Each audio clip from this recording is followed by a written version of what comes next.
बघा मित्रांनो, आता स्वराबद्दलची जी माहिती आता तुम्हाला सांगितलेली आहे, अजून पुढे त्याबद्दल थोडा विचार करूया. आता काय आहे, आता इथं मी लिहिलेलं आहे स्वर. स्वराची व्याख्या काय आहे? स्वराची व्याख्या काय आहे? स्वराची व्याख्या काय आहे बघा, कॉन्सेप्ट कसं क्लिअर ठेवावा आपला. वर्ण उच्चारण करताना, लक्ष ठेवा, स्वरांची व्याख्या सांगतो. वर्ण उच्चारण करताना मुखातील कुठलाही भाग मुखातील कुठल्याही अवयवाशी स्पर्श न होता निघणारे वर्ण म्हणजेच स्वर होय. जेव्हा स्वराचा उच्चार आपण जेव्हा करतो तर मुखाचा कुठलाही भाग कुठल्याही अवयवाशी स्पर्श होत नाही. जसं तुम्ही अ म्हणा, अ होते का? नाही. क, जसं आपण क म्हणतो, क प्लस अ कंठापासून निर्माण होते. तो समोर सांगणार काय आहे, पण अ, आ, ई, ई, उ, ऊ, ए, ऐ, ओ, औ, अम, आ आपण जे हे म्हणतो तर कुठलाही अवयवाशी स्पर्श झाला का? नाही.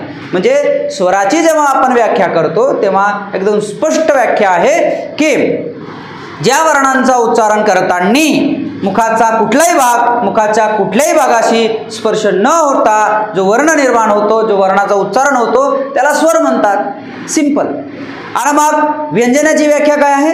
व्यंजनाची व्याख्या अशी आहे की ज्या वर्णाचा उच्चार करताना स्वरांच्या सहाय्य वाचून करावा लागतो त्याला व्यंजन असे म्हणतात.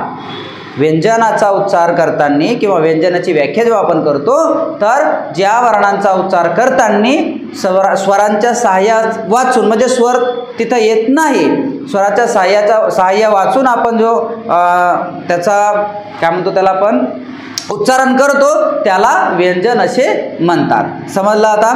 आता बघा, आता याच्यामध्ये हे जे स्वर आहेत, लक्ष ठेवा, स्वर हे स्वतंत्र उच्चाराचे असतात. स्वतंत्र उच्चाराचे असतात. स्वर हे स्वतः अक्षरे पण असतात. लक्ष ठेवायचं, स्वर हे स्वतः अक्षरे पण असतात.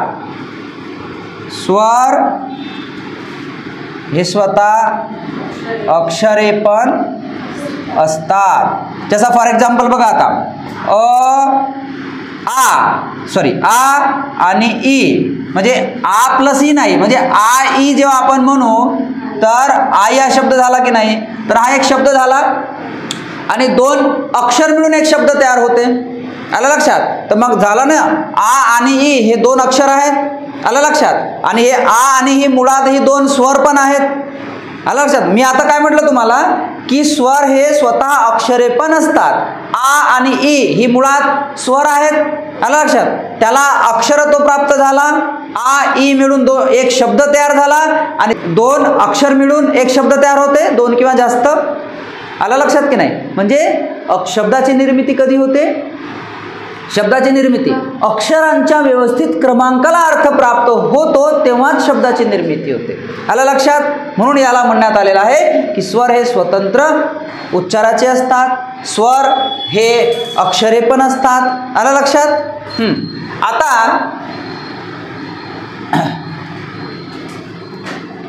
आता आपण लिहूया इथं 14 खडी. तर 14 खडी म्हणजे कसं? अ, आ, ई, उ, मोठा उ, अ, आ, ई, उ, ए. आता लक्षपूर्वक आहे का? आता इथं पण आपण ॲ कुठे टाकायचं? एच्या नंतर ॲ टाकायचा. ए, ॲ, ऐ, ओ, आ, ओ, अम, आ. 1 2 3 4 5 6 7 8 9 10 11 12 13 14. कुठे 2 वेळा झालाय? आओ आओ, हां आओ आओ. अरे ते मात्रा नाही आली, त्याला आओ म्हणतात. ओ आ औ अम आ. म्हणजे क का की की कु कु के कॅ कोय को कौ कौ कम का. आलं लक्षात का नाही? जसं आपण म्हणतो ना क का की की कु कु के कै कै, समजलं की नाही समजलं? तर हे झाले तुमची 14 खडी. आता एक विशिष्ट बाब तुम्हाला सांगतोय. इथं 14 खडीमध्ये रूचा समावेश नसतो. जसं आपण इथं रू केलं ना, हा हे बघा, हा याचा समावेश इथे नसतो. आलं लक्षात? आणि हा जो रू आहे, हा रू काय आहे? स्वर आहे. जसं आपण ऋषी लिहितो ना, ऋषी कपूर, तर तो ऋषी कपूर आपण रू असा नाही लिहत, हा रू नाही आहे तो. आलं लक्षात? तर ऋषी कपूर कसा राहणार? हा असा.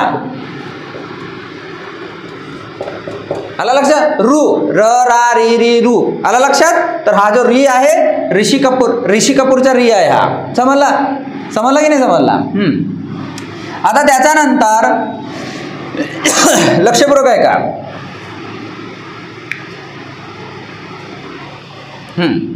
आता हे जे वर्णमाले जे आहेत,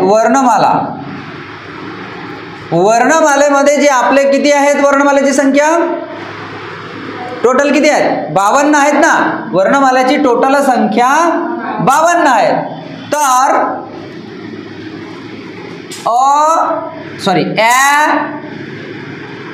अ आणि ळ लक्षपूर्वक आहे का?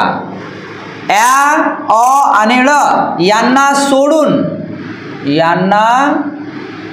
सोडून बाकी इतर जे वर्ण आहेत ते संस्कृतमधून घेण्यात आलेले आहेत. लक्षात ठेवायचं.